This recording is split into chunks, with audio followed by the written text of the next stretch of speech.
उजनी धरणाची सध्याला मोठी बातमी आपल्या समोर येते. अखेर उजनी प्लसमध्ये आले आहे. नमस्कार, महाराष्ट्र माझा न्यूजमध्ये आपलं सर्वांचं स्वागत आहे. उजनी धरणाबाबत अत्यंत दिलासादायक आणि महत्त्वाची बातमी समोर आली आहे. गेल्या काही दिवसापासून सुरू असलेल्या जोरदार पावसामुळे आणि भीमा नदीतून वाढलेल्या आवकेमुळे अखेर उजनी धरण उणे म्हणजे मायनस साठ्यातून बाहेर पडून प्लसमध्ये आले आहे.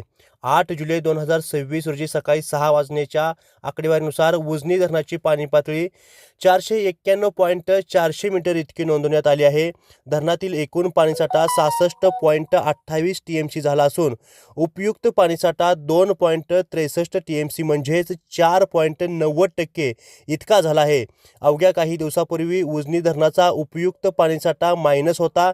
मात्र पश्चिम घाटात सुरू असलेल्या मुसळधार पावसामुळे धरणात मोठ्या प्रमाणावर पावसाची आणि पाण्याची भर पडली असून आता धरणाने सकारात्मक टप्पा गाठला आहे.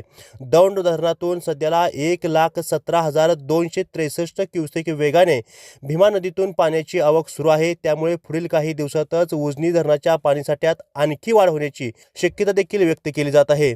आज धरण परिसरात 2 मिलीमीटर तर हंगामातील एकूण 84 मिलीमीटर पावसाची नोंद झाली आहे. सध्या धरणातून कोणत्याही मार्गाने पाण्याचा विसर्ग करण्यात आलेला नाही. उजनी धरण प्लसमध्ये आल्याने सोलापूर, धाराशिव आणि पुणे जिल्ह्यातील शेतकऱ्यांना मोठा दिलासा मिळाला आहे. आता सर्वांचे लक्ष पुढील पावसाच्या आणि उजनी धरण किती वेगाने भरते याकडे लागले आहे. उजनी धरणाच्या प्रत्येक ताज्या आणि विश्वासार्ह अपडेटसाठी पाहत रहा महाराष्ट्र माझा न्यूज.